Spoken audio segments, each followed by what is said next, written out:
Isang karaniwang umaga sa Mother and Child Wellness Center. May ilang customers na bumibili ng vitamins at supplements nang biglang bumukas ng malakas ang pinto. Napalingon ng lahat. Nasaan na nagbenta ng vitamins sa asawa ko? Nagsimulang magbulong-bulungan ng mga customer. May ilan sa kanila ang lumabas ng tindahan, pero karamihan ay nanatili at pinagmamasdan ng eksena. May mga sumilip din mula sa labas ng shop window. Lumabas mula sa likuran ng counter ang isang babaeng nakasuot ng maayos na uniforme. Magandang umaga po. Ako nga po pala yung nagbenta kahapon ng vitamins. Ano po may paglilingkod ko? Alam ko kung ano ito. Alam mo ba kung anong ginawa nito sa asawa ko? Mas lalong dumami ang usyusero sa labas ng tindahan. May ilan pa sa kanilang naglabas ng cellphone. Sir, pwede po ba sa staff room na lang tayo mag-usap? Hindi! Dito tayo mag-uusap para malaman ng lahat kung anong klaseng panlilinlang ang ginagawa ninyo! May isang staff na tahimik na tumawag ng barangay. Dumating ang store manager na si Miss Linda, na nakatayo ngayon malapit sa entrance. Sir, ano po ba talagang nangyari? Paano po namin kayo matutulungan? Ang asawa ko! 3 buwan siyang buntis. Regular siyang umiinom ng vitamins na to. Pero kahapon nakulan siya. Narinig ang mga bulong ng pagkaawa at pagkagulat mula sa mga nanonood. Ilang mga buntis din ang napahawak sa kanilang tiyan. Sir, lubos po akong nakikiramay sa inyo at sa asawa ninyo. Hindi po biro ang makunan. Pero sir, ang mga vitamins po na ibinibenta namin dito, dumaan po yan sa FDA. FDA? Sino nagsabi sa inyo ng totoo? Pati ikaw, dayuhan ka pa man din. Ano ba talagang alam mo? Tama po kayo, sir. Ay, hindi po talaga ako Pilipina. Medyo matagal-tagal na lang po akong naninirahan dito. Pero lahat ng ibinibinta namin may certification. Kung gusto niyo po, pwede nating i-trace ang exact batch ng vitamins na binili ninyo. Mga papel? Madali lang gumawa ng mga papeles? Naiintindihan ko po ang galit ninyo, sir. Natural lang po yan. Pero pwede po ba tayo mag-usap ng mahinahon? Una sa lahat, nasa na pong asawa ninyo? Medyo natigilan si Robert sa tanong nito. Bumukas ang staff room at lumabas si Miss Linda kasama ang isang lalaking naka-corporate attire. Si Mr. Sofio, ang district manager. Magandang umaga po. Ako po si Sofio Santos, ang district manager ng Mother and Child. Naiintindihan po namin ang inyong sitwasyon. Maaari po ba tayong mag-usap sa opisina? Kasama po natin si Elvira na ating head pharmacist. Nagulat si Mang Robert sa presensya ng bagong dating. Nasa bayang asawa ko. Ayaw niyang pumunta sa ospital. Sir, una po sa lahat, kailangan po nating siguruhin na ligtas ang asawa niyo. May partner doctors po kami na pwedeng bumisita sa inyo ngayon din. Tama po, sir. Emergency cases po ang priority nila. Pwede nating tawagan ngayon din. Napaupo si Mang Robert sa upuan malapit sa kanya na tila ba nauubusan ng lakas. Nagpatuloy ang eksena sa mas mahinahon na pag-uusap kung saan ipinaliwanag ni Mr. Sofio ang proper procedure sa ganitong sitwasyon habang si Elvira ay naatasang tumawag sa partner doctor nila. Kinagabihan ng araw na yun, dumating ang ulat mula kay Dr. Santos tungkol sa check-up ng asawa ni Mang Robert. Batay sa mga test at physical examination na pag-alaman na nakuna nito dulot ng hindi na-detect na uterine fibroid. Ang mga fibroid na ito ay nakasagapal sa normal na paglaki ng sanggol at naging dahilan ng early miscarriage. Ayon sa doktor, kahit na anong klaseng prenatal vitamins ang iniinom ng pasyente, hindi ito makapipigil sa nangyari dahil sa anatomical na dahilan. Kinaumagahan, personal na bumisita sa bahay ni Mang Robert ang district manager na si Mr. Sofio kasama si Elvira. Ipinaliwanag nila ang resulta ng medical examination na nagbigay ng referral sa espesyalista para sa proper treatment ng fibroid. Humingi ng paumanhin si Mang Robert sa kanyang inasal sa wellness center at naintindihan naman ito ng management. Sa sumunod na mga araw, normal na bumalik ang takbo ng Mother and Child Wellness Center. Ang insidente ay naging daan pa upang mas maraming kababaihan ang magpakonsulta sa kanilang partner doctors bago uminom ng kahit na anong supplements. Inihayag din ng wellness center sa publiko ang kanilang libreng konsultasyon para sa mga nagbabalak na magbuntis, kung saan sinisigurado muna ang kahandaan ng katawan ng mga kababaihan bago sila bigyan ng anumang prenatal vitamins. Sa huli, ang dating kapwa mahirap na sitwasyon ay naging daan upang mas mapalakas pa ang tiwala ng komunidad sa serbisyo ng wellness center at mas mapabuti ang kanilang paraan ng pag-aalaga sa mga customer. Hanggang isang gabi, matapos magsara ng wellness center, nag-iisa si Elvira sa kanyang private office, hawak ang kanyang lumang journal. Ang hirap palang magtago ng sikreto, pero kailangan talaga. Pasensya na po sa lahat. Hindi ko pwedeng sabihin ang tunay na dahilan kung bakit ako nandito. Na ang mga libro at ang mga reseta ay hindi lang simpleng pamana ng pamilya. Pero at least, nakakatulong ako. Ang wellness center, legitimate naman talaga. Ang mga supplements, herbal tea, lahat ito, tunay namang epektibo. Tumayo siya't naglakad papunta sa glass cabinet kung saan nakalagay ang mga tradisyonal na herbs. Perfect cover ng pagiging dayuhang herbalist. Walang magtututa, walang magtatanong kung bakit ako biglang dumating dito. Kung bakit dito pa sa bayan na ito. Tumigil siya sa harap ng Art Deco window. Pinagmasdan ang buwan.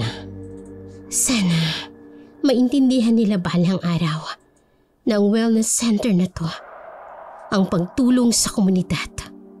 Totoo man ay may mas malalim na dahilan. Hinawakan niya ang isang medalyon. Sa ngayon, sapat na sigurong alam nilang ako si Elvira, ang dayuhang herbalist na nagmamalasakit sa kanilang kalusugan. Ang iba, hindi pa dapat na malaman. Pinatay niya ang ilaw sa kanyang opisina. Iniwan ang mga lihim na nakasabit sa hangin ng gabi. Isang umaga, sa wellness center, pumasok ang isang batang babae, halatang buntis at nag-aalangan. Hi po, may prenatal vitamins po ba kayo? Good morning. Yes, meron. First time mo dito? Umupo ka muna. Magkano po yung pinakamura? Limited lang po kasi yung budget ko.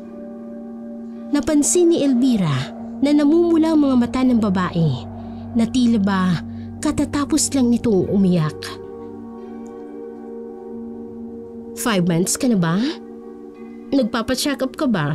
Regularly? Po? Paano niyo po nalaman? Hindi pa po ako nagpapacheck up. Wala po kasing pera. Sa posture mo, saka sa way ng paghawak mo sa tiyan mo, Importante ang regular check-up sa second trimester. May mga changes kasi sa placenta development at fetal growth na kailangan mo monitor. Akala ko po ba tindera lang kayo? May background din ako sa prenatal care. Ay, mahirap na nga pala. Halos parang 18 years old ka pa lang. Nasaan ang partner mo? Iniwan na po ako ni Jake. Ayaw niyo daw po ng responsibilidad. Hindi ko na rin po masabi sa parents ko. Kaya pala, hindi bale. May marirecommend akong magandang OB-GYN. Pati supplements, bibigyan kita ng specialized prenatal vitamins with iron and folic acid. Essential yan for neutral tube development ng baby. Po, pero wala po talaga akong pambayad. May program tayo para sa young mothers. Pre-check-ups, vitamins, counseling. Kailangan mo ng proper nutrition, lalo na't nasa crucial stage ng pregnancy. Alam mo ba sa ngayon, nagde-develop na ng auditory system ang baby mo. Talaga po? Nakakarinig na po siya? Yes, kaya importante ang calm environment. Bibigyan kitang special herbal tea. Caffeine-free. Safe ito para sa mga buntis. Nakakatulong sa anxiety and morning sickness. Pero, bakit po ang bait ninyo? Hindi nyo naman po ako kilala. Part yun ng trabaho ko, ang mag-alaga ng mga mama, lalo na yung mga nangangailangan ng extra support. Alam mo, may complete prenatal development guide ako dito. Maya-maya pa, ay nakaupo na sila sa consultation area.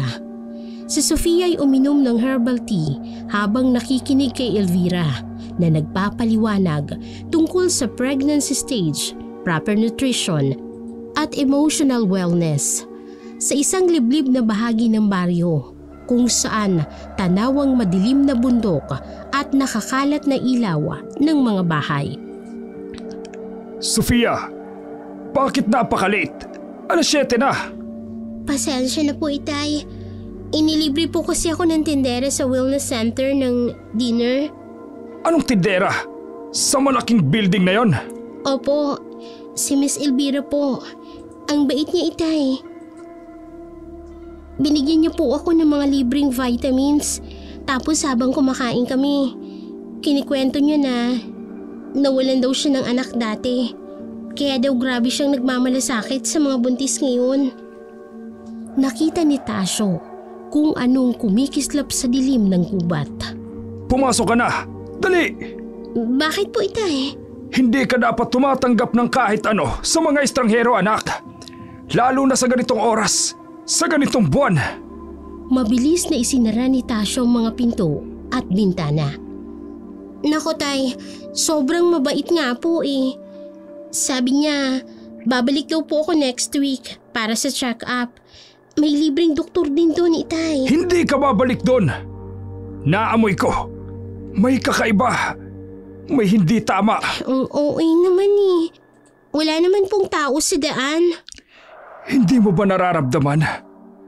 May sumusunod sa'yo. Mula pa dun sa kurbada. Ay, nako, Tay. Mga pamahiin niyo na naman. Matulog na nga po kayo.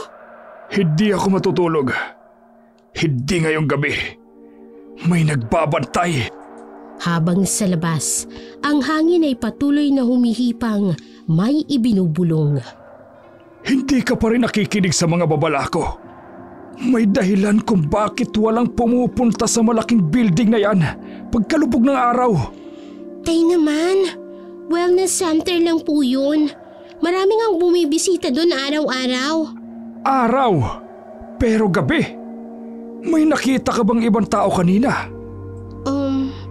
Wala nga po. Kaming dalawa lang po ni Miss Elvira. Pero kasi naman, Itay. Sinabi mo, nawalan siya ng anak. Kailan daw? Saan? Hindi ba't kakarating lang niya dito? Hindi niya po nasabi. Basta ang sabi niya, kaya daw po siya nagsastay dito ng ilang oras para sa akin. Kasi raw alam niya kung gaano kahirap mag-isa. May malakas na kaluskos sa labas. Shh! Narinig mo yun? Tatay naman hangin lang yan. Hindi hangin yan, anak. May kung ano. May nagmamasid. Yung amoy, para bang mga dahon ng herbs. Oo nga po, no? Parang amoy nung tsaa na pinainom sa akin ni Miss Elvira. Ang bango nga po Anong tsaa? Uminom ka ng binigay niya? Opo. Para daw po makatulog ako ng mahimbing. Ang sabi niya, importante raw po. Naku naman, Sophia. Ilang beses ko bang sasabihin sa'yo, hindi lahat ng mukhang mabait ay tunay na mabait. Biglang may kumatok sa bintana. Tay, parang inaantok na nga po ako Sophia, huwag kang matulog, Sophia. Matapos ang mahaba at nakakakabang usapan, unti-unting bumigat ang mga mata ni Sofia sa kabila ng mga babala ng kanyang ama. Hindi niya napaglabanan ng antok. Si Tasyo naman ay nananatiling gising, hawak ang rosaryo, nakaupo malapit sa bintana. Mag-aalas 12 na ng gabi nang marinig ni Tasyo ang unang kaluskos sa bubong. Hindi ito tunog ng pusa o ng hangin. May bigat, may layunin, may nag-aabang. Isang mabilis na anino ang nakita niyang tumalon mula sa kalapit na puno patungo sa kanilang bubungan. Kahit madilim, kitang-kita ni Tasyo ang mahabang buhok na kumikislap sa liwanag ng buwan. Isang babae, pero hindi pangkaraniwang babae. Narinig niya ang mga yabag sa kawayan ng bubong. Dahan-dahan, na tila ba may hinahanap. May mga butas ba, may siwang at may pagkakataon bang makapasok. Lumayas ka! Alam kong ikaw yan! Hindi mo makukuha ang akin! Tumigil ang mga yabag, pero ramdam pa rin ni Tasyo na nandoon pa rin ito. May basbas ang bahay na ito! Hindi ka makapapasok dito! Iwan mo ang anak ko! Sa kabilang sulok naman ng kwarto, mahimbing pa rin na natutulog si Sofia. Walang kamalay-malay sa panganib na nasa kanilang bubungan.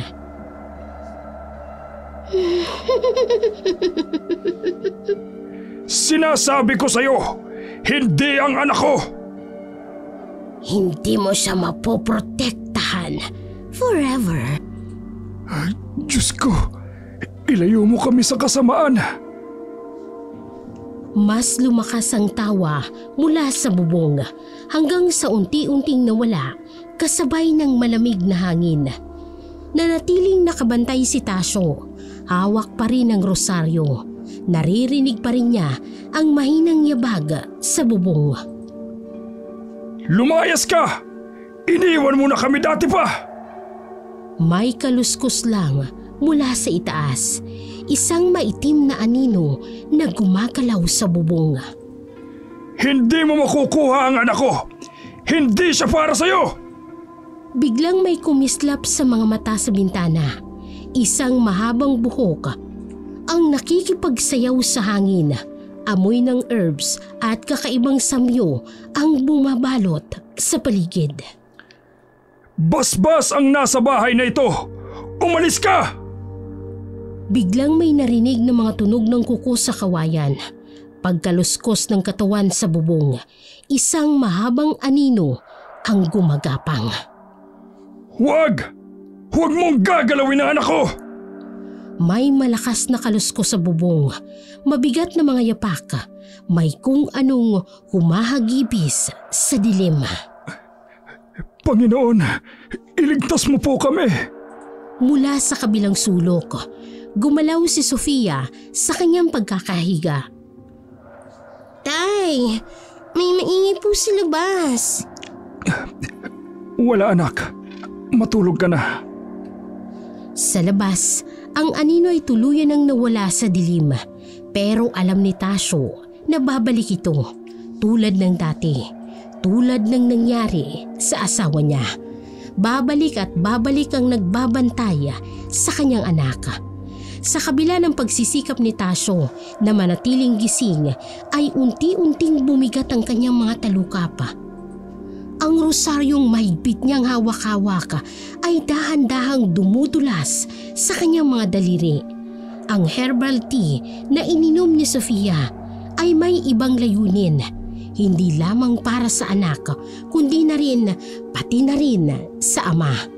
Sa gitna ng hating gabi, nang tuluyang bumigay si Tasyo dahil sa matinding antok, isang mahabang anino ang kumawala sa mga siwang ng kanilang bubong.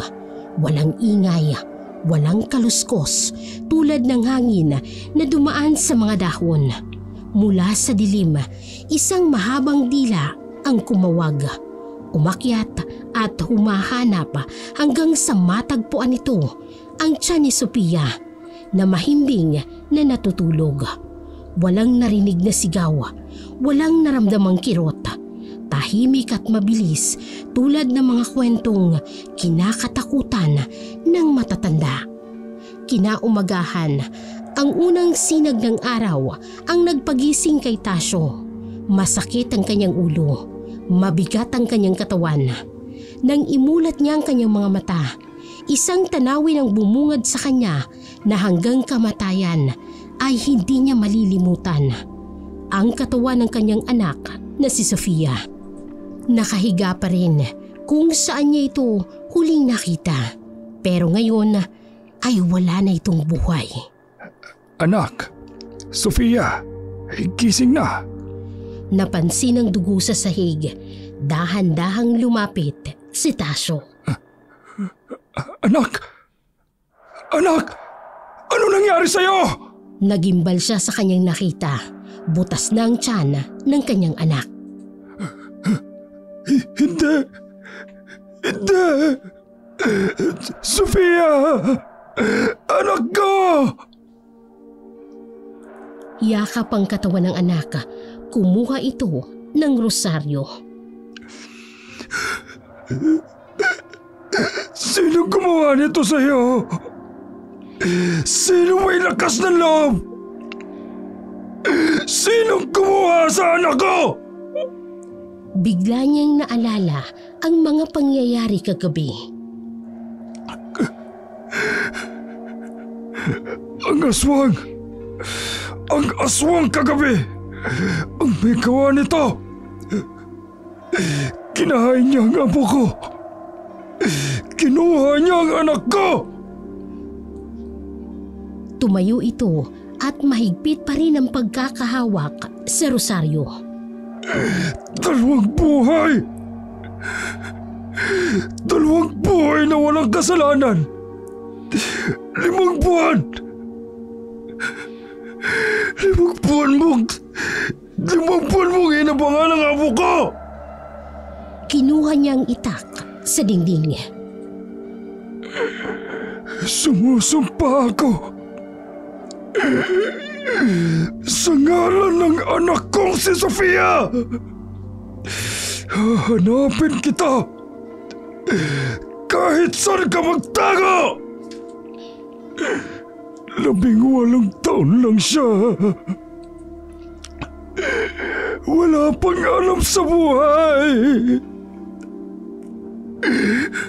Nangangarap pa para sa anak niya. Bakit? Bakit hindi mo na lang ako kinuha? Sofia, anak, patawad.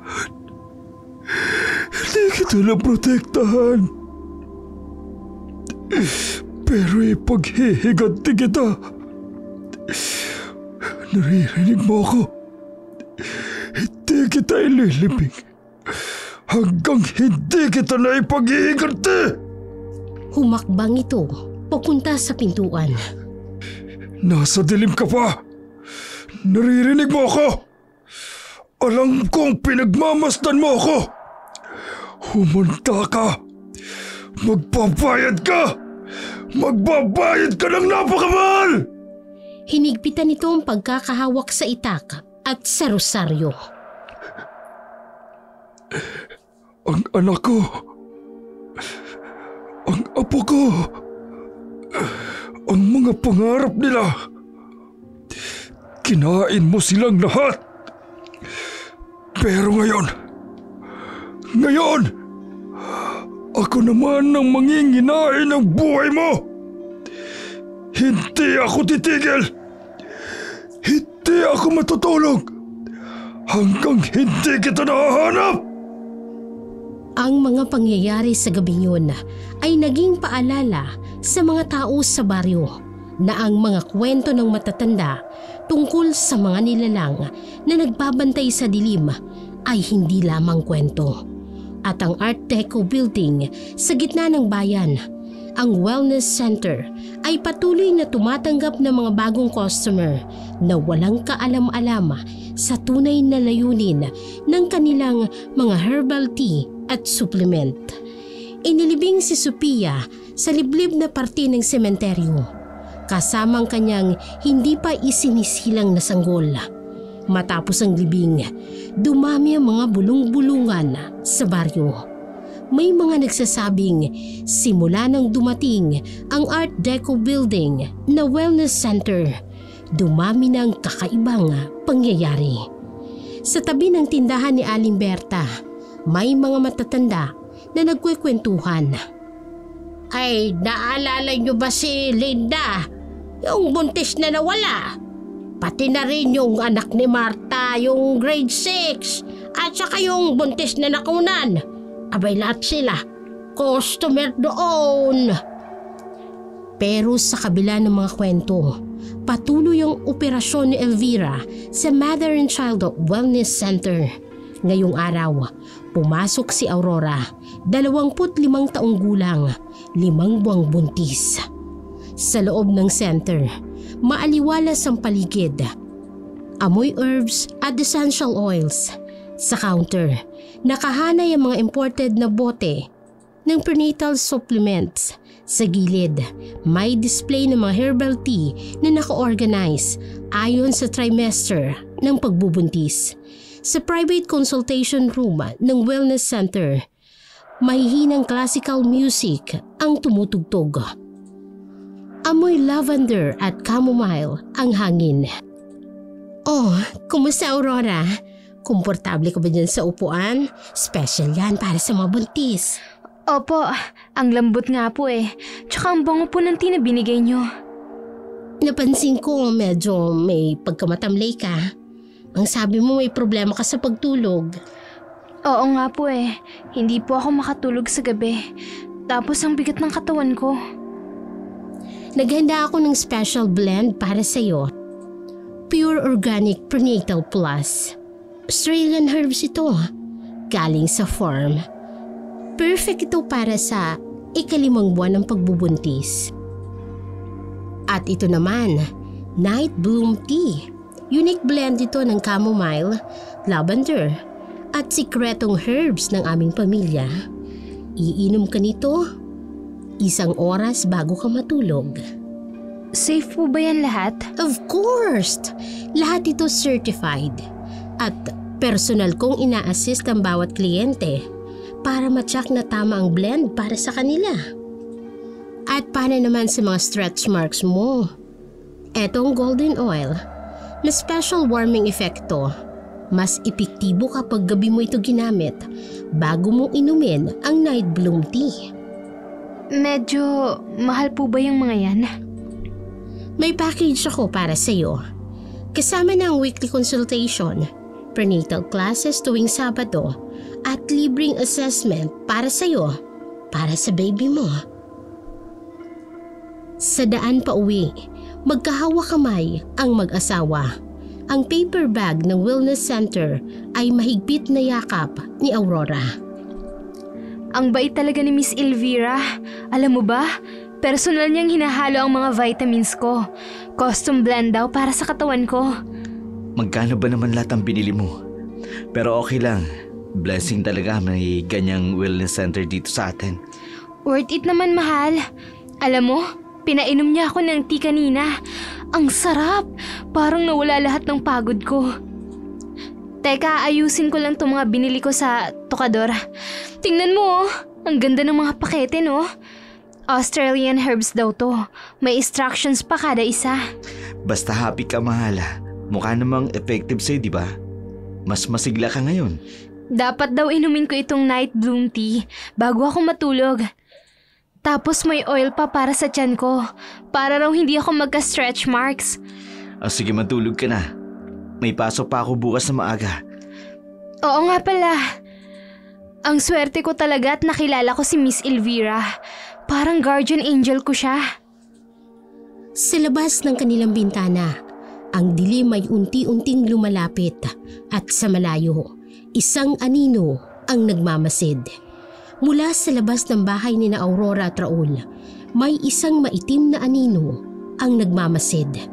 May kakaibang amoy sa hangin, parang pinaghalo ang herbs at malamig na hating gabi.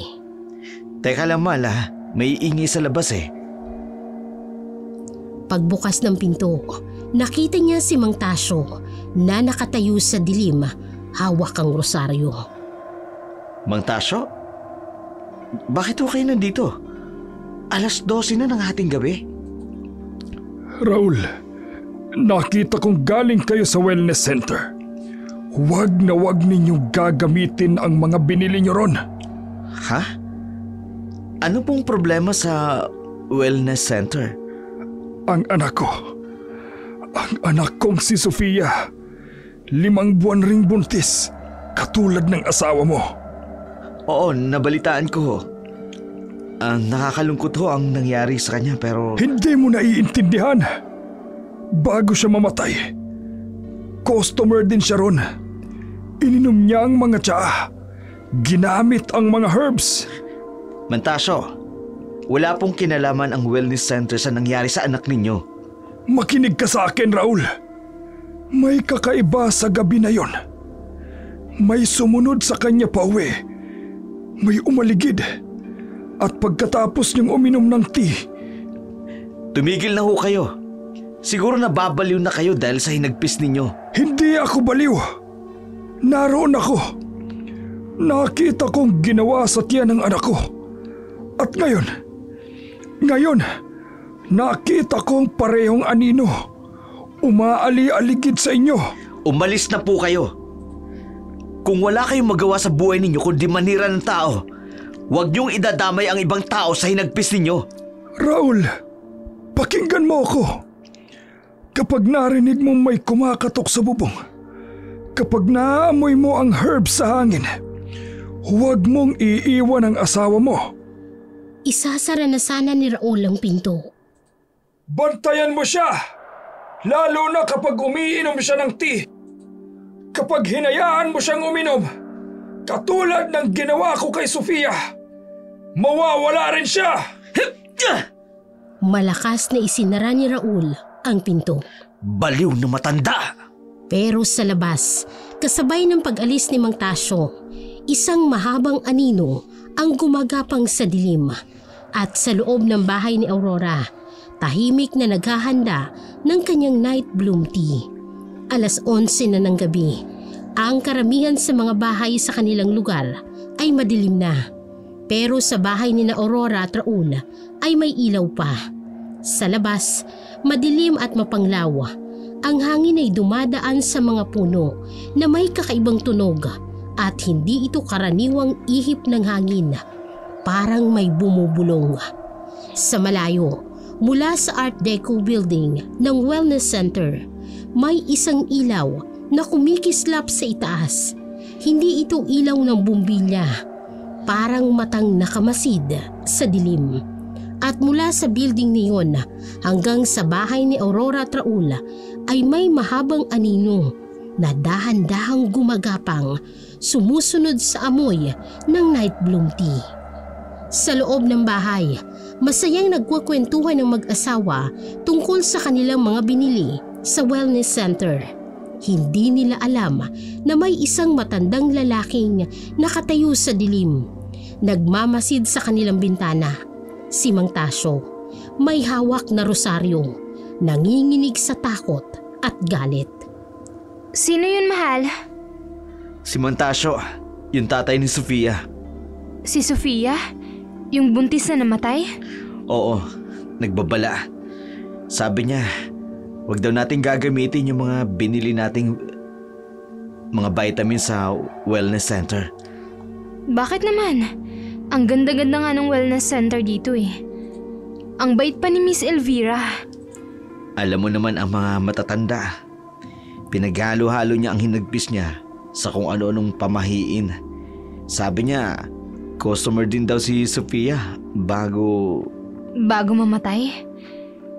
Pero marami namang customers doon ah. Hindi naman ibig sabihin. Hay nako, alam mo naniniwala pa siya sa aswang? Sabi niya may sumusunod daw sa atin. May umaali-aligi daw. Kawawa naman si Mang Tasyo. Siguro sa sobrang lungkot, hindi niya na alam kung anong totoo sa hindi. Huwag mo nang isipin yun. Baliw na siguro yung matanda na yun. Inuubos niya ang buhay niya sa paghihiganti sa mga bagay na hindi naman totoo. Pero mahal, hindi ba nakakatakot? Customer din si Sofia doon. Tapos bigla na lang... Huwag kang matakot. Andito lang ako. Hindi kita iiwan. Ano yun? Pusa lang yan.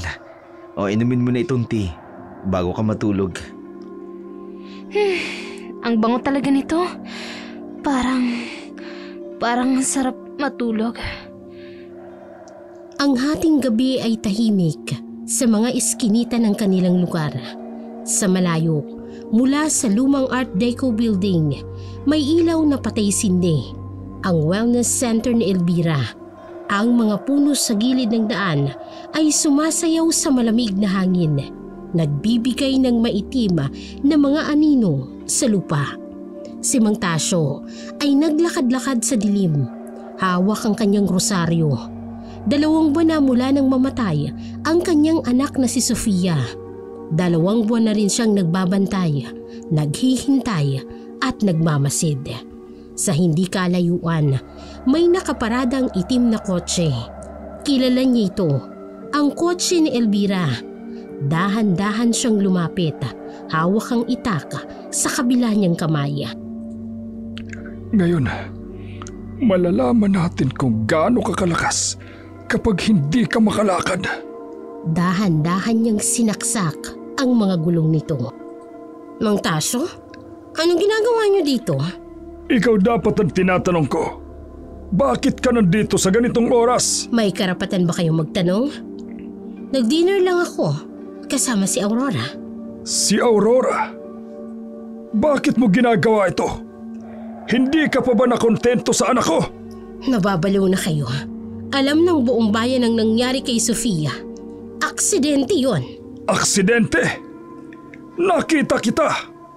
Nakita kitang umaakyat sa bubong namin. Tigilan niyo ako, Mang Tasyo. Kawawa naman kayo. Hindi niyo na alam ang totoong nangyayari sa paligid ninyo. Ako? Kawawa? Sa tingin niyo matatakot niyo ako sa pagwagayway ng itak ninyo? Hindi mo alam kung gaano karaming mata ang nagbabantay sa'yo. Mga mata? Kayo lang ang nakakakita ng mga kahibangan na yan. Umalis kayo't dadaan ako. Hindi ka aalis dito. Hindi kita hahayaang manakit ng iba pang inosente. Umalis ka sa dadaanan ko, sabi! Kung ayaw mong masagasaan, lumayas ka! Takot ka ba? Takot ka bang malaman ng iba ang tunay mong pagkatao? Pumasok si Elvira sa kotse at sinubukang yung paandarin. Anong ginawa mo? Tingnan natin kung paano ka lilipad ngayong gabi. Ikaw, babayaran mo to. Hindi mo alam kung sinong kinakalaban mo. Hindi! Ikaw ang hindi nakakaalam kung sino kinakalaban mo. May hangganan ng lahat, Elvira. O kung sino ka man talaga. Umalis si Tasyo at iniwan si Elvira na nanggagalaitis sa galit. Matanda ka! Hindi mo alam ang ginawa mo! Hindi ka dapat mangialam! Sa dilim, ang mga mata ni Elvira ay kumikislap ng mapula. Sa kalangitan, ang mga ulap ay tumatakip sa buwan at ang hangin ay bumibilis na may kasamang amoy ng herbs at kakaibang samyo. Makalipas ang 1 linggo, matapos ang gabi ng paghaharap, sa bahay ni na Aurora at Raul, nagsimulang magbago ang mga bagay. Si Aurora ay dating masigla at malusog na buntis ay naging maputla at matamlay. Ang dating maaliwalas niyang kutis ay naging maputla at ang kanyang mga mata ay may maitim na bilog sa ilalim. Tuwing iinom siya ng night bloom tea, ramdam niya ang kakaibang init sa kanyang katawan. Hindi ito ang normal na init ng tsaa. Parang may kung anong gumagapang sa kanyang mga ugat. Ang kanyang blood pressure na dating normal ay biglang tumaas nang hindi maipaliwanag. Isang gabi, sa bahay ni na Aurora at Raul, naghahanda ng night bloom tea si Aurora. Mahal, parang hindi ako makahinga. Anong nararamdaman mo? Ang bilis ng tibok ng puso ko. Parang sasabog. Napaupo si Aurora sa silya. Hawak pa rin ang kanyang dibdib. Teka, titingnan natin ang BP mo. Hindi ko maintindihan. Simula nung uminom ako ng vitamins ni Miss Elvira. 165/110. Aurora, sobrang taas ito. Ang init ng katawan ko. Pero bakit nanginginig ako? Teka, itigil mo muna ang pag-inom ng supplements. Pero sabi ni Miss Elvira, bawal daw itigil. Kailangan daw continuous. Aurora, tingnan mo ang nangyayari sa'yo. Pati ang tea na yan. Hindi. Kailangan ko to para sa baby. Sabi ni Miss Elvira. Akin na sabi, tama na yan. Ayoko. Dadalhin kita sa ospital. Ayoko sa ospital. Gusto ko lang uminom ng tea. Biglang may kumatok sa bintana. Isang sanga ng puno o isang mahabang daliri. Hindi. Tingnan mo ang nangyayari sa'yo. Hindi ito normal. Pero mahal, si Miss Elvira, sabi niya, special blend to para sa akin lang. Biglang huminto sa pagsasalita si Aurora. Napahawak ito sa kanyang ulo. Ang sakit! Parang umiikot ang paligid. Akin na kasi ang iniinom mo na yan eh. Itapon na natin to! Wag mong gagalawin! Nagulat si Raul sa hindi pangkaraniwang sigawa ng kanyang asawa. Aurora? Bakit ka sumigaw ng ganun? Hindi ko alam. May kung anong pumipiga sa loob ko.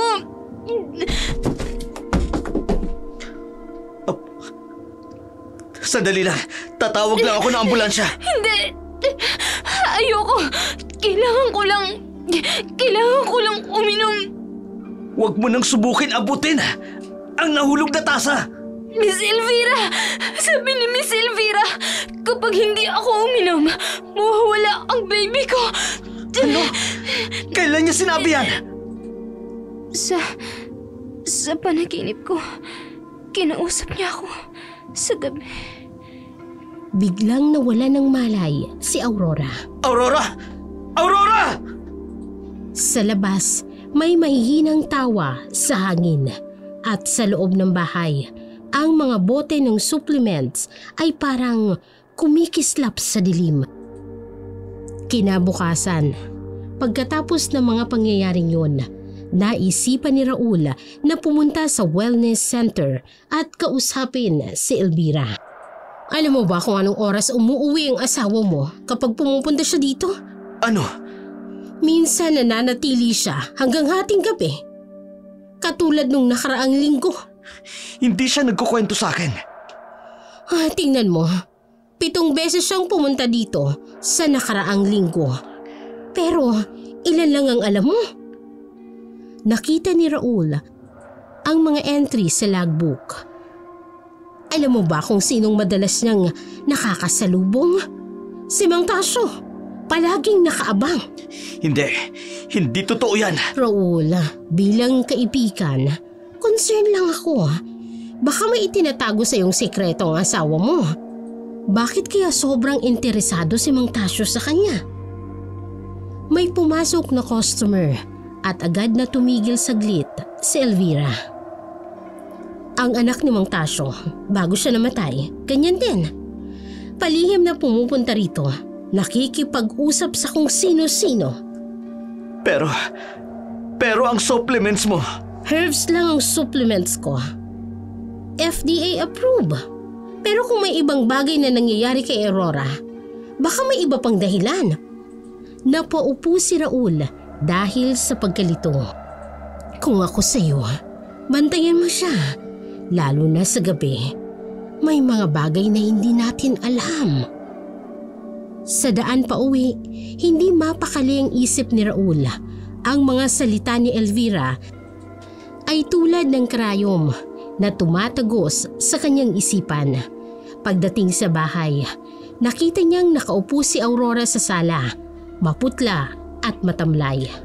Aurora, kailangan natin mag-usap. Tungkol saan? Kay Mang Tasyo. Totoo bang pumupunta siya rito? Isang mahabang katahimikan ang namayani sa mag-asawa. Hindi ko alam kung paano ko sasabihin. Sabihin mo ang totoo. Nagkikita kayo? Oo. Dumadating siya kapag wala ka. Ano? Bakit mo itinatago sa akin? Kasi alam kong magagalit ka. Si Mang Tasyo, dating albularyo siya. Anong sabi mo? Binibigyan niya ako ng mga orasyon, mga dasal, para sa proteksyon. Sabi niya, kailangan daw naming mag-ingat. At nakikinig ka sa kanya? Oo! Kasi mas naniniwala ako sa kanya. Alam mo ba kung ilang buntis na ang nawala ng anak dito? At ilang tiyan na ang nabutas? Kalokohan! Pamahiin lamang yan! Hindi! Si Mang Tasyo! Alam niya yung tunay na nangyayari. Sinabi niya sa akin na may nagpapanggap. May nagtatago sa likod ng magandang muka. At naniwala ka sa matandang yon? Nagbigay siya ng patunay. May mga ritual siyang ginagawa para malaman kung sino ang tunay na salarin sa pagkamatay ng anak niya. At kaya pala laging mataas ang blood pressure mo? Anong ritual ang pinagagawa niya sa'yo? Para sa proteksyon lang. Sabi niya, delikado raw yung wellness center na yon. Delikado raw si Elvira. Sino yan?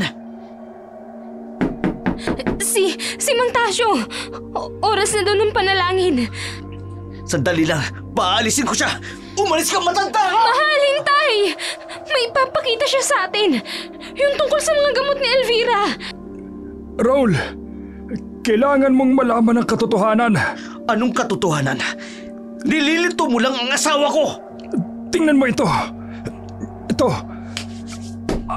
Ang mga herbs na ginagamit ni Elvira. Hindi normal na herbs to. Mahal, pakinggan mo muna siya. Ang night bloom tea. Alam mo ba kung kailan lumitaw ang tinayan dito? Kasabay ng pagdating ni Elvira. Kasabay ng mga nawawalang buntis. Tigilan mo ang kahibangan mong matanda ka! Mahal! Totoo! Simula nung uminom ako ng tea, parang may kumakain sa loob ko. Hindi na tayo dapat mag-aaksaya pa ng oras. Kailangan nating gawin ang ritual ngayon din. Anong ritual? Para maprotektahan si Aurora. Bago pa mahuli ang lahat. Bago pa siya maging katulad ng anak ko. Mahal! Tulungan mo ako. Anong nangyayari sa'yo? Dali! Ihiga mo siya. Mahal, tatawag ako ng ambulansya. Wala nang oras. Hindi siya maliligtas ng ospital. Mahal ang tiyan ko. Parang may kumakalmot sa loob ng tiyan ko. Raul, hawakan mo ang asawa mo. Huwag mong bibitawan. Ano bang nangyayari? Ang tea, ang supplements, lahat ng yun para pahinain siya. Para madaling kunin ang bata. Masakit! Aurora! Simulan na natin. Aurora, asawa ko! Raul, ulitin mo ang mga sasabihin ko. Napansin ni Raul na may kung ano talagang nangyayari sa paligid nila.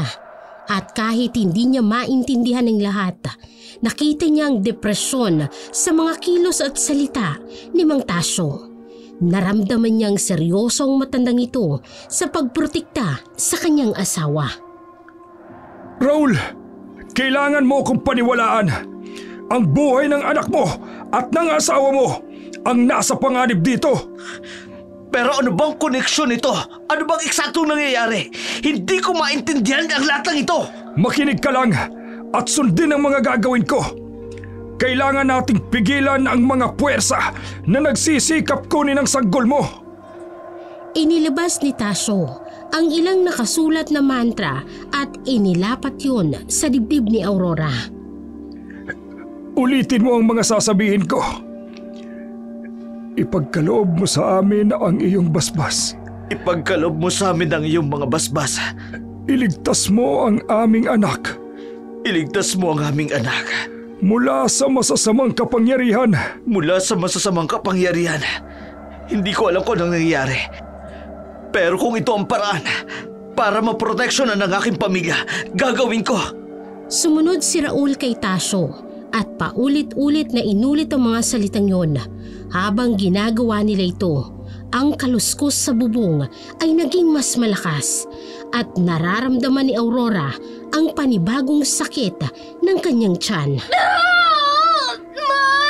Mahal ang sakit! Aurora!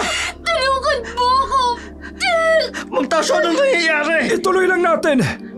Kailangan nating tapusin ang ritual bago siya makaakit pa ng higit na makapangyarihan. Nanalangin sila ng malakas habang nabubuo ang insenso ni Tasyo. Naramdaman nilang may kung ano talagang pumipigil sa kanilang ginagawa. Na tila isang masamang lakas na gumagapang papalapit. Si Raul, kahit na hindi naiintindihan ng lahat, ay nakitang matinding determinasyon ni Tasyo na protektahan sila.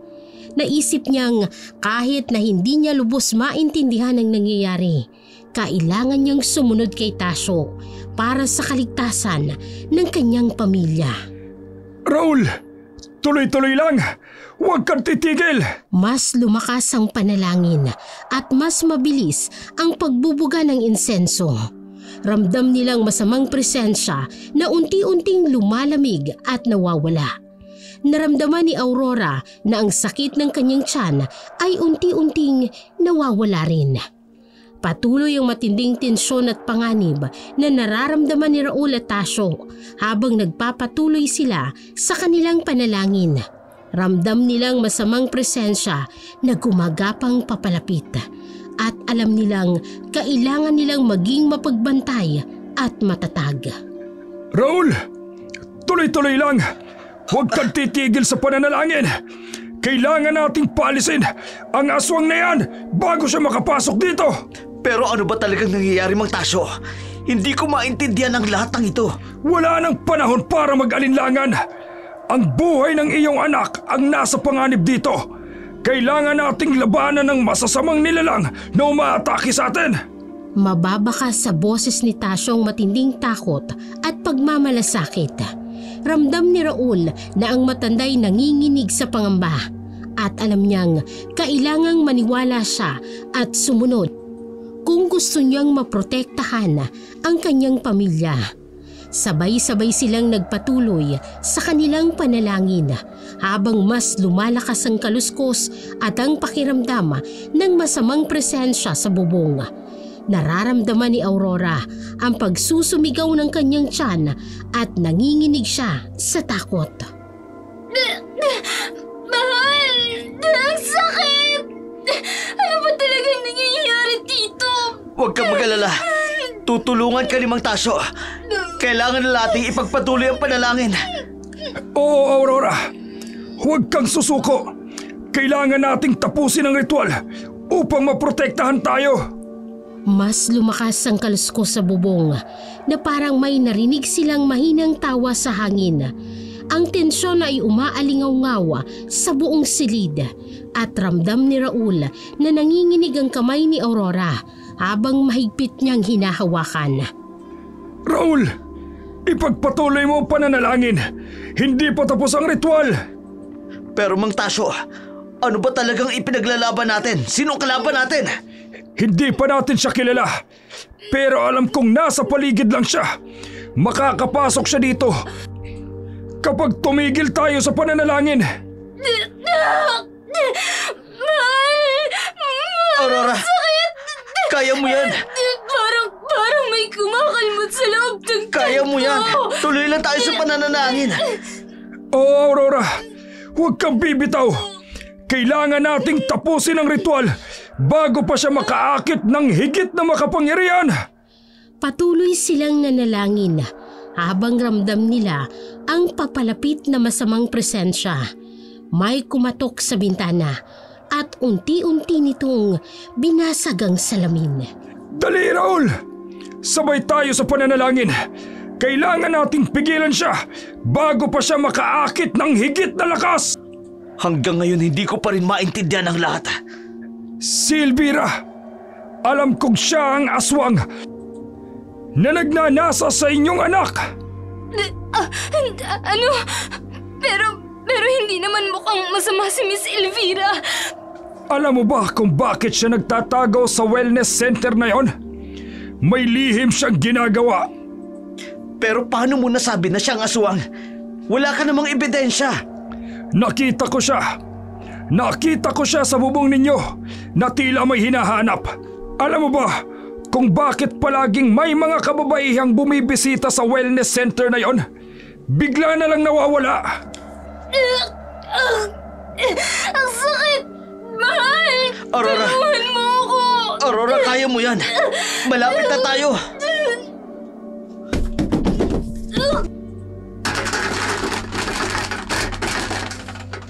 Mas lumakas ang kaluskos sa bintana at parang may kumikislap na mga mata na nakatingin sa kanila mula sa labas. Pinagkakakalmot ng aswang ang bintana hanggang sa biglang bumukas ito.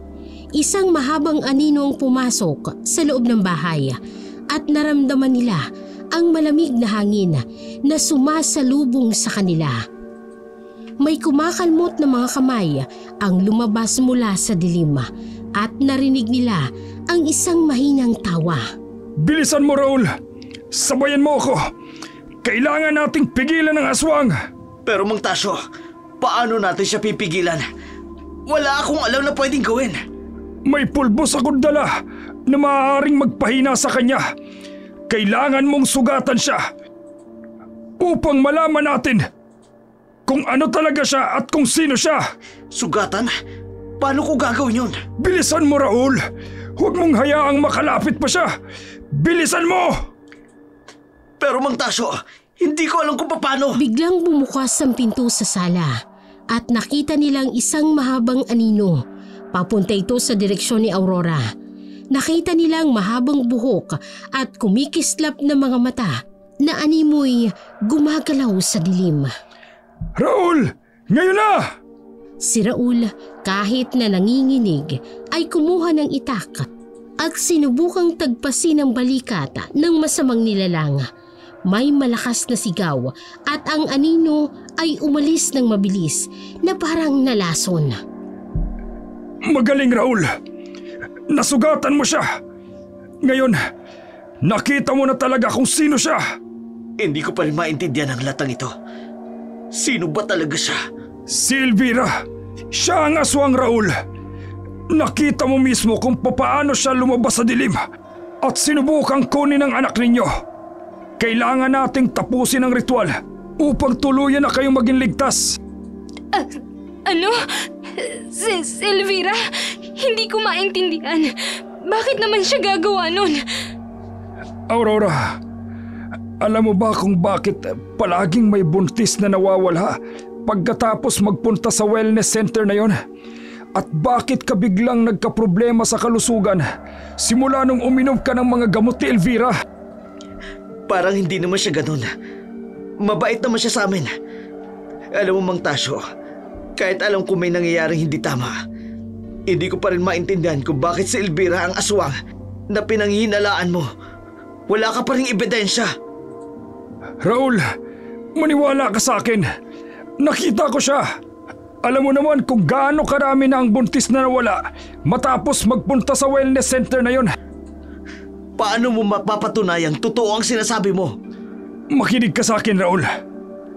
Alam kong mahirap paniwalaan. Pero Mang Tasyo, sana maintindihan mo.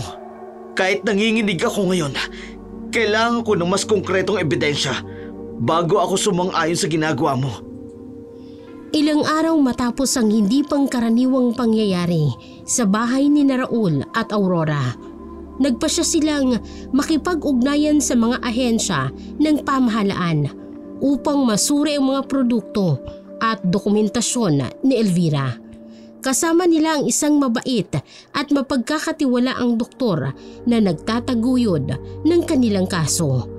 Nakaupong naghihintay sa isang pribadong kwarto si Raul at ang doktor ay naghahanda para sa panayam ukol sa investigasyon. Salamat sa pagpunta niyo rito, Mr. Raul. Mahalaga ang inyong tulong sa aming investigasyon.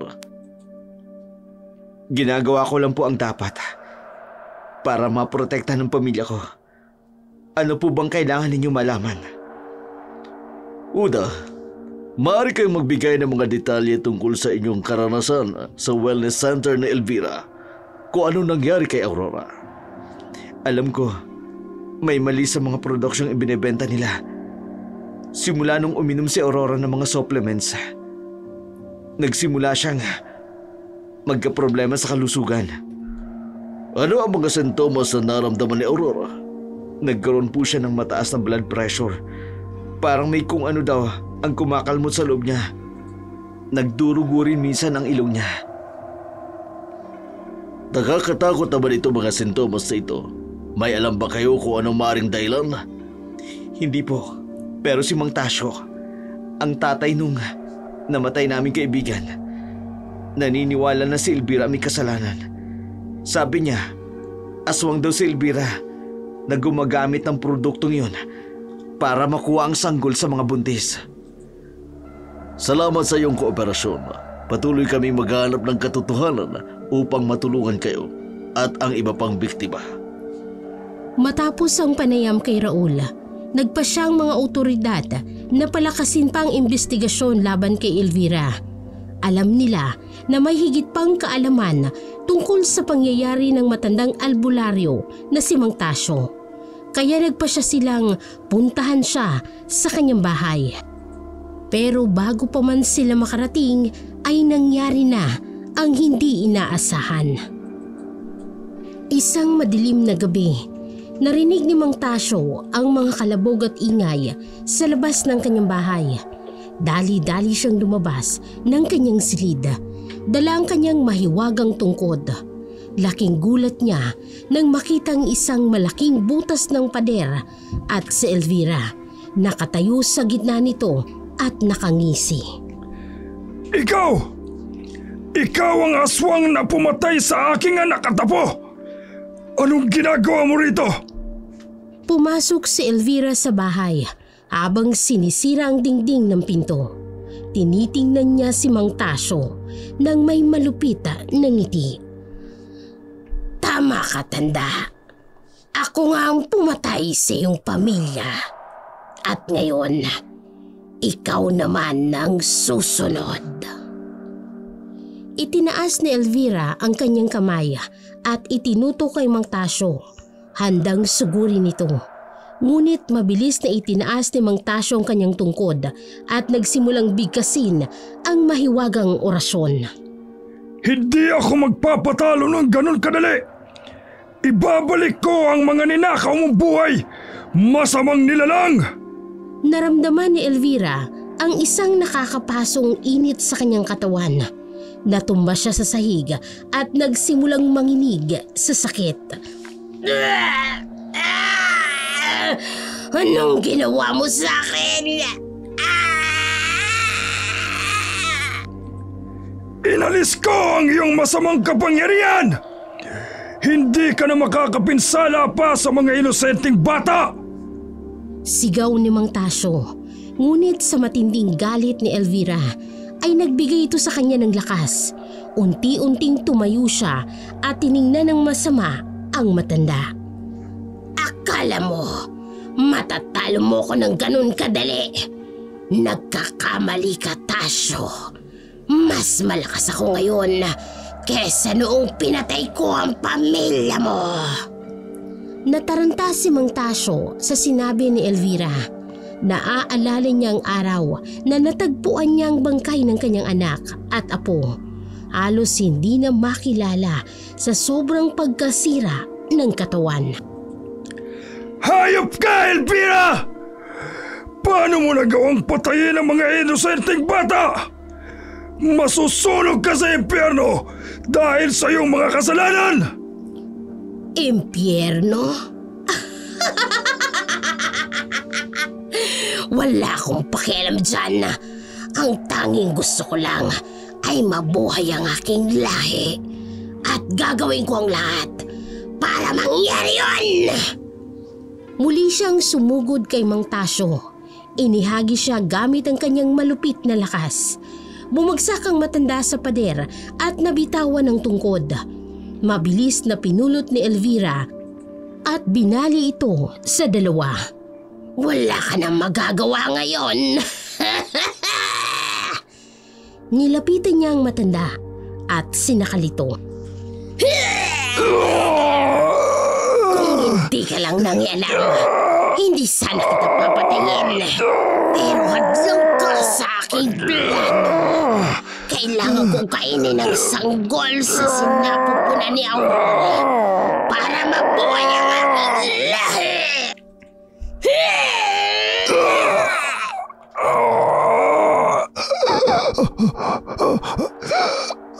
Pumikit si Mang Tasyo. Ramdam ang paghina ng kanyang hininga. Naaalala niyang simula ng trahedyang ito kung kailan nakilala niyang isang buntis na babaeng nanghihingi ng tulong sa kanya. Aurora, patawarin mo ko. At sa isang iglap, bumagsak ang katawan ni Mang Tasyo sa sahig. Wala nang buhay. Ngumiti ng malupit si Elvira. Wala nang makakapigil sa kanya ngayon. Malapit niya nang makamit ang kanyang minimiti. Lumabas siya sa bahay at biglang naglaho sa kadiliman ng kakahuyan patungo sa bahay kung nasaan si Aurora at ang sanggol sa kanyang sinapupunan. Ang gabi ay tahimik, ngunit punong-puno ito ng pangamba at takot para sa mga hindi nalalaman ang kapahamakang paparating. Kinabukasan, isang masamang balita ang kumalat sa buong baryo. Patay na si Mang Tasyo. Natagpuan ng kanyang kapitbahay ang walang buhay na katawan ng albularyo sa loob ng kanyang bahay na wasak at magulo. Agad na tinawagan ng kapitbahay ang mga pulis para imbestigahan ang krimen. Dumating ang mga pulis kasama si Aurora na namumutla at nanginginig sa takot nang makita niya ang bangkay ni Mang Tasyo. Hindi niya mapigilan na maiyak. Diyos ko! Sinong gumawa nito kay Mang Tasyo? Wala siyang kaaway rito sa baryo. Iimbestigahan po namin itong mabuti, ma'am. Huwag po kayong mag-alala. Lalabas din po ang katotohanan. Habang sinisiyasat ng mga pulis ang bahay ni Mang Tasyo, may napansin silang kakaiba sa sahig. Mga bakas ng paa na tila kay Elvira. Kinuha nila ang mga litrato at ang ebidensya para ipasuri sa laboratorio. May mga bakas dito ng paa ng isang babae. At may kalat din na mga buhok at kuko na hindi galing kay Mang Tasyo. Mukhang may nakipaglaban sa kanya bago siya napatay. Nagtaka ang mga pulis sa pahayag ni Aurora. Hindi sila naniniwala sa mga aswang. Ngunit nangako silang iimbestigahan ito. Naghanap sila sa paligid ng bahay ni Mang Tasyo para sa iba pang mga ebidensya na maaaring maiugnay kay Elvira. Ilang sandali pa, may natagpuan ng isang pulis na nawawalang peraso ng kwintas ni Elvira malapit sa bakuran. Isinama nila ito sa mga ebidensya at ipinasuri sa laboratorio kasama ang mga bakas ng paa at ng buhok. Mukhang mahaba-haba pang imbestigasyon to. Ngunit wag mo kayo mag-alala. Gagawin po namin ang lahat upang mahuli po ang salarin at mabigyan ng hustisya si Mang Tasyo. Umalis na ang mga pulis, dala-dala ang mga nakalap na ebidensya. Naiwan si Aurora na lumuluha pa rin at nag-aalala para sa kanyang sarili at sa kanyang sanggol. Alam niyang buhay pa si Elvira at siyak na nagbabanta na ito sa kanilang dalawa.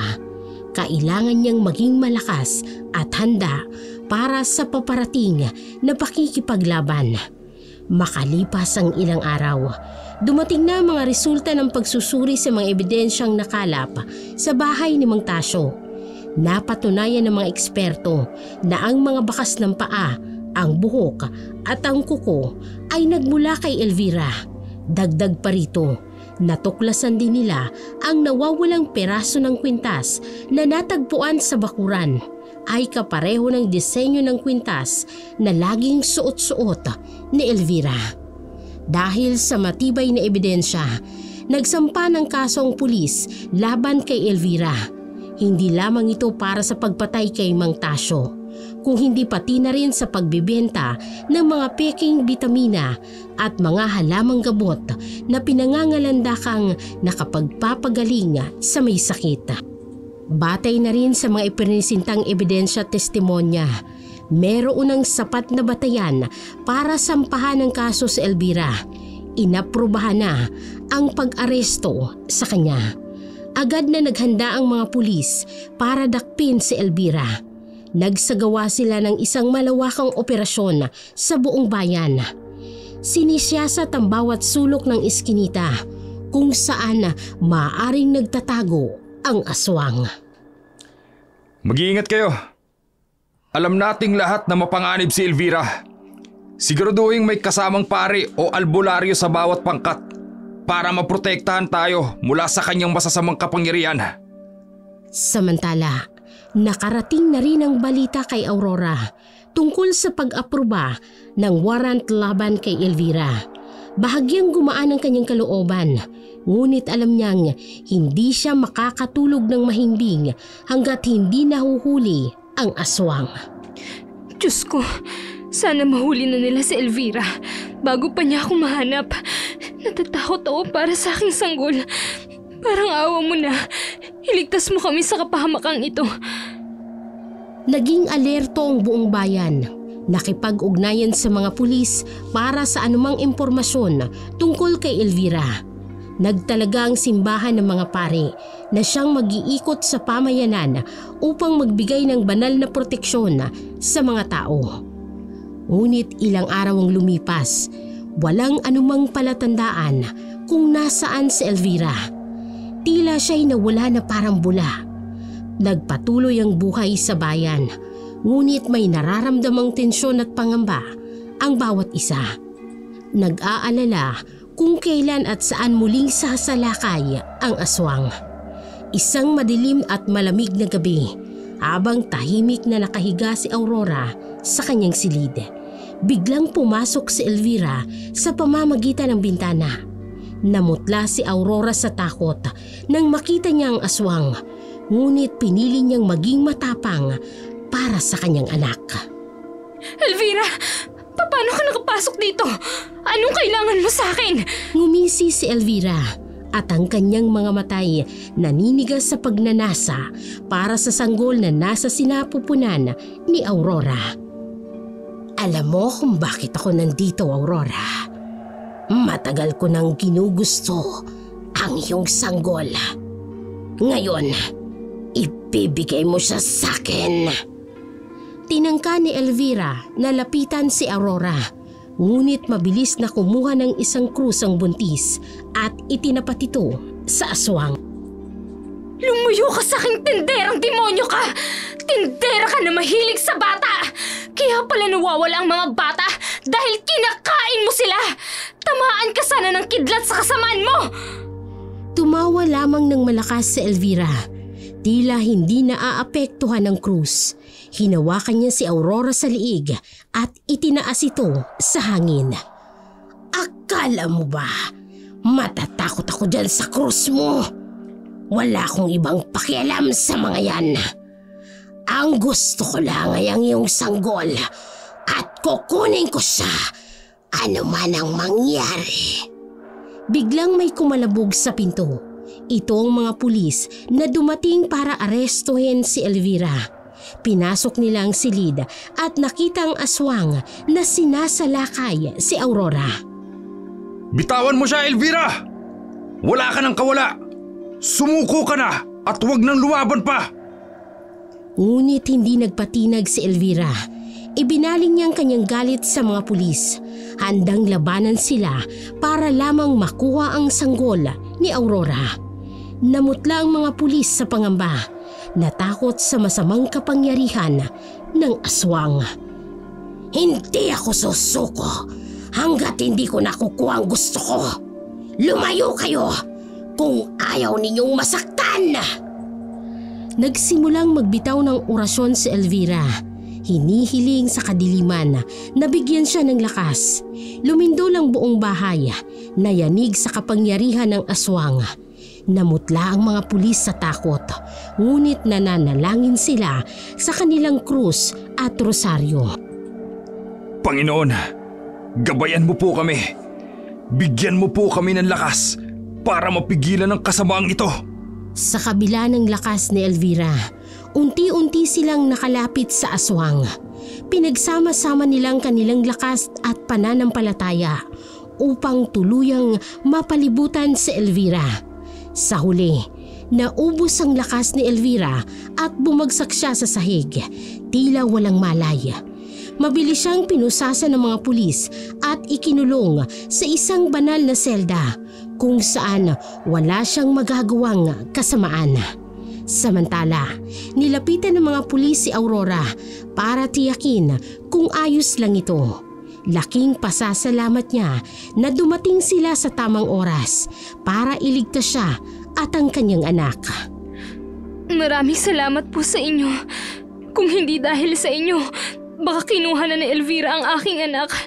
Utang ko po sa inyo ang aking buhay. Wala yon. Ginagawa lang namin ang aming tungkulin. Ngayon, maaari ka nang matulog ng mahimbing, Aurora.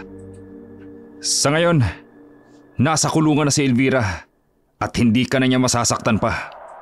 Ngunit kahit na nakakulong si Elvira, alam ni Aurora na hindi pa tapos ang kanyang pangamba. Nag-aalala pa rin siya para sa kanyang sanggol at sa kung anumang kahihinat na nito.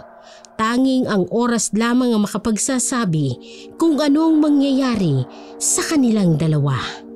Ang nangyari kay Aurora at Mang Tasyo ay naging daan para mas maghigpit pa sa pagsusubaybay ang FDA sa mga wellness center at tindahan ng suplemento, lalo na ng mga nagtutuon sa kalusugan ng mga buntis. Sinigurado nilang bawat produkto ay sumasailalim sa masusing pagsusuri at may tamang sertipikasyon bago maibenta sa publiko. Sa huli, ang trahedyang ito ay nagsilbing aral at babala para sa lahat. Naway magising tayo sa katotohanan na hindi lahat ng mga pangakong milagroso ay totoo. At ang pinakamainam na paraan para pangalagaan ang ating kalusugan ay sa pamamagitan ng tamang pangangalaga mula sa mga eksperto at lisensyadong profesional.